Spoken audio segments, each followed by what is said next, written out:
സന്തോഷം. ഈ സിനിമ ഞങ്ങൾ ഒരു 2020 ഈ സിനിമയെ പറ്റിയിട്ട് നമ്മൾ ചർച്ച തുടങ്ങുന്നത്. ആ സമയത്ത് എനിക്ക് ജിനിച്ചേട്ടനും ഡാവിൻ റോയും കൂടിയിട്ടാണ് അത് വന്ന് പറഞ്ഞത്. അന്ന് എനിക്കത് തന്നിട്ടൊരു ഒരു വാക്കുണ്ടായിരുന്നു, നമ്മുടെ സിനിമയുടെ ക്വാളിറ്റിയിൽ ഒരു തരം പോലും കോംപ്രമൈസ് ചെയ്യില്ല. ഈ സിനിമ ചെയ്യുന്ന സമയത്തും സിനിമയുടെ ആളുകളുടെ മുമ്പിൽ വെച്ച് കണ്ട സമയത്തും അവരെനിക്ക് ആ 100% അവരുടെ രീതി നിർത്തി എന്നുകൊണ്ട് വലിയ സന്തോഷമുണ്ട്. അതുകൊണ്ട് തന്നെയാണ് ഇന്ന് ഇവിടെ വന്ന് നിൽക്കാൻ പറ്റുന്നത്. അത് തീർച്ചയായിട്ടും ഞങ്ങളുടെ മാത്രം അതുപോലെ തന്നെ ഞങ്ങളുടെ മാത്രം പ്രവൃത്തികളുടെയോ മാത്രം ഫലമല്ല.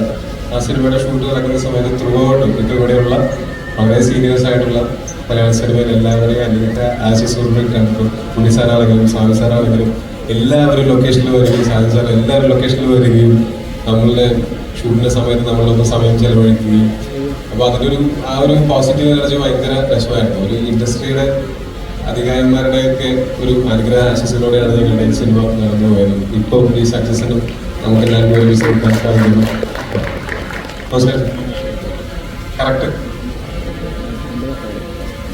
പിന്നെ ഈ സിനിമയിൽ വർക്ക് ചെയ്തിട്ടുള്ള ഓരോരുത്തരും ഇത് തൻ്റെ സിനിമയാണ് എന്നുള്ള ഒരു സ്നേഹത്തോടും അതേ ആത്മാർത്ഥതയോടും തന്നെയാണ് ആലോചിക്കുന്നത്. കാരണം ഈ സിനിമ ഒന്നുകൊണ്ടെങ്കിൽ നമ്മൾ നോക്കുന്നതിനേക്കാൾ നല്ല പണിയുള്ള സിനിമയായിരുന്നു. കാലഘട്ടം ഫീൽ ചെയ്യാനുള്ളതും ഈ കഥാപാത്രങ്ങളുടെ ഓരോരുത്തരുടെയും ഇമോഷൻസും ഇതിനകത്ത് 2 കഥകളും പറയുമ്പോൾ 2ൻ്റെയും പൂർണ്ണതയിൽ അത് ആളുകൾക്ക് മനസ്സിലാകുന്ന രീതിയിൽ എത്തിക്കുക എന്നുള്ളതും അതേസമയം ഇത്രയും ഒരു ക്രൈം ഇൻവെസ്റ്റിഗേഷൻ പ്രൊസീജിയറൊക്കെ ഉള്ള അങ്ങനെ ഒരു സിനിമ ആളുകൾക്ക് മനസ്സിലാവാതെ പോകരുത് എന്നുള്ള കാരണം കൊണ്ട് അത് ഏറ്റവും സിംപ്ലിഫൈഡ് ആയിട്ടും എന്നാൽ കോംപ്ലിക്കേറ്റഡ് ആവേണ്ട സ്ഥലങ്ങളെല്ലാം കോംപ്ലിക്കേറ്റഡ് ആക്കി.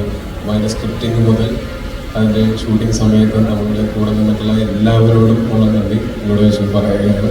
ഈ സിനിമയുടെ ആരെങ്കിലും അണിയറയിലും പ്രവർത്തിച്ചിട്ടുള്ളവരും ഈ സിനിമയുടെ വിജയം ആർജിച്ചിട്ടുള്ള മറ്റെല്ലാവരോടും നന്ദി ഇവിടെ വെച്ച് അറിയിക്കുകയാണ്. Thank you so much.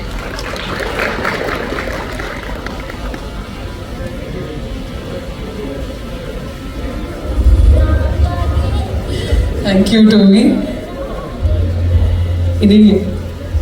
ഇനി മെമെന്റോ സമ്മാനിക്കുന്നത് ചിത്രത്തിലെ തിരക്കഥാകൃത്ത് ശ്രീ ജിനു എബ്രഹാമിനാണ്. അതിന് സമയമായപ്പോൾ അതിന് ഏറ്റവും അർഹതപ്പെട്ട ആള് തന്നെ നമ്മളോടൊപ്പം എത്തിച്ചേർന്നിട്ടുണ്ട്. പ്രിയപ്പെട്ട സംവിധായകൻ ശ്രീ ഷാജി കൈലാസ് മെമെന്റോ സമ്മാനിക്കുന്നതിനായി ഷാജി കൈലാസിനോട് അഭ്യർത്ഥിക്കുന്നു. സ്വീകരിക്കുന്നതിനായി ശ്രീ ജിനുവിനോട്.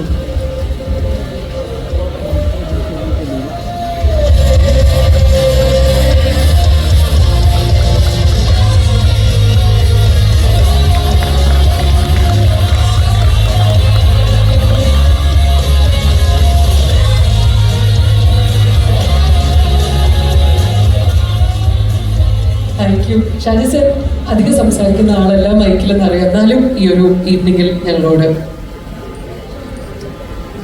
നമസ്തേ. അറിയാൻ എനിക്ക് സംസാരിക്കുന്നില്ല സ്റ്റേജിലൊന്നും. നിസ്സാറുള്ളതുകൊണ്ട് 2 വാക്ക് പറയാം. ഈ സിനിമ ഗംഭീരമാക്കിയത് ആദ്യം നമ്മുടെ ഡയറക്ടർ കുർശിക്കൻ ആൻഡ് റൈറ്റർ കുർശിക്കൻ ആൻഡ് പ്രൊഡ്യൂസർ കുർശിക്കൻ ആൻഡ് ഹീറോയ്ക്ക് സ്പെഷ്യൽ ഷെയ്ഡ് ആദ്യം കൊടുത്തു കഴിഞ്ഞു എല്ലാം ഇതിലേക്ക് പോയി. പക്ഷെ എനിക്കൊരു പ്രതിഷേധങ്ങളുണ്ട് ഈ പ്രൊഡക്ഷനിൽ ആൾക്കാരായിട്ട്. എന്നോട് കാപ്പാന്നൊരു ചെറിയ ചിത്രം എടുത്തിട്ടുണ്ടായിരുന്നു. ഒരു ഷീൽഡ് പോലും തന്നില്ല കേട്ടോ. സോറി. ഓക്കെ.